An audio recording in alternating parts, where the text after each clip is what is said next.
Petunjuk praktikum sifat-sifat cahaya. Pendahuluan. Jalan lurus cahaya. Mahasiswa PGSD yang bersemangat, selamat datang di modul praktikum esensial, sifat-sifat cahaya. Pemahaman mendalam tentang cahaya, fondasi penglihatan kita, adalah kunci dalam mengajarkan sains di sekolah dasar. Mari kita mulai dengan prinsip fundamental yang memandu semua eksperimen kita. Cahaya merambat lurus. Prinsip ini akan menjadi tolok ukur untuk setiap pergeseran dan pembiasan yang kita amati. Kegiatan 1. Menguji hukum pemantulan. Tujuan eksplorasi, memverifikasi hukum pemantulan pada cermin datar. Alat dan bahan, cermin datar, celah cahaya, busur derajat, kertas putih, lampu senter. Langkah 1. Penyiapan berkas sinar. Susunlah senter, celah cahaya, dan cermin datar di atas kertas putih. Tantangan awal, pastikan Anda menghasilkan berkas cahaya tunggal, tipis, dan jelas. Arahkan berkas sinar datang ke titik fokus pada cermin. Langkah 2. Observasi dan pengukuran sudut.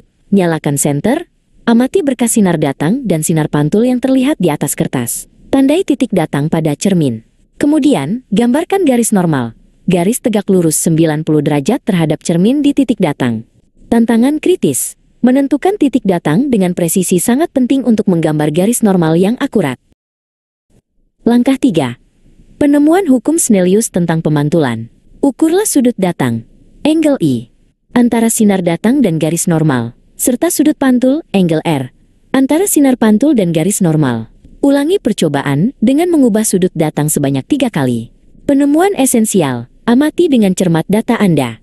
Apa yang Anda temukan tentang perbandingan besar sudut datang, angle I, dan sudut pantul, angle R?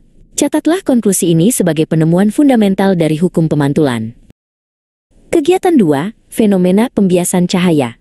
Tujuan eksplorasi, mengamati perubahan arah rambat cahaya saat melewati medium yang berbeda dan menentukan indeks bias. Alat dan bahan, balok kaca, lampu senter, celah cahaya, busur derajat, kertas putih. Tantangan visual, pembiasan adalah fenomena di mana cahaya berbelok karena perbedaan kecepatan. Fokus Anda harus pada perubahan arah sinar. Visualisasikan perubahan lintasan ini saat cahaya memasuki balok kaca. Langkah 1. Mengamati pergeseran sinar. Susunlah senter, celah, dan balok kaca di atas kertas putih. Nyalakan senter. Amati dan tandai titik-titik penting pada jalannya sinar saat A. Masuk, sinar datang, B. Di dalam balok kaca, sinar bias, dan C. Saat keluar dari balok kaca, sinar keluar. Gambarkan lintasan ini. Perhatikan secara kualitatif pergeseran sejajar, lateral shift, antara sinar datang dan sinar keluar. Langkah 2. Perhitungan indeks bias. Gambarkan garis normal di titik masuk dan titik keluar sinar. Ukur sudut datang, angle I, dan sudut bias, angle R.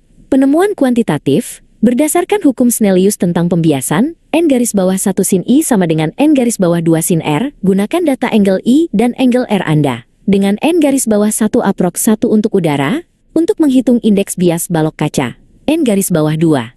Ini adalah penemuan nilai konstanta fisik medium yang Anda amati secara langsung.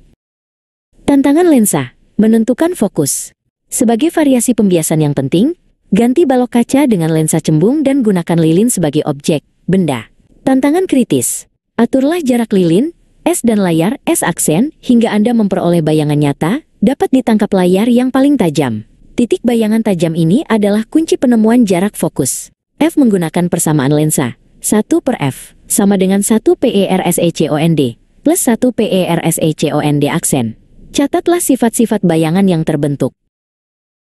Kegiatan 3, EKSPLORASI, dispersi cahaya. Tujuan eksplorasi, mengamati pembelahan cahaya polikromatik putih menjadi spektrum warna. Alat dan bahan, sumber cahaya polikromatik, lampu TL, kisi difraksi, atau prisma. Tantangan estetika, dispersi sering disebut sebagai penemuan terindah dalam optik. Fokus Anda, amati dan nikmati pembelahan cahaya putih menjadi pelangi warna.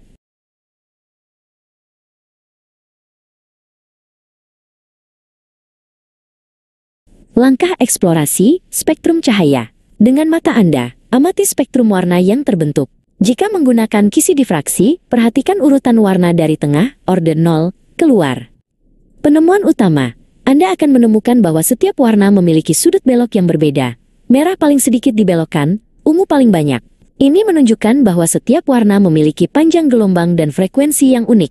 Catatlah urutan warna spektrum Mejikuhi Biniu sebagai penemuan pamungkas Anda.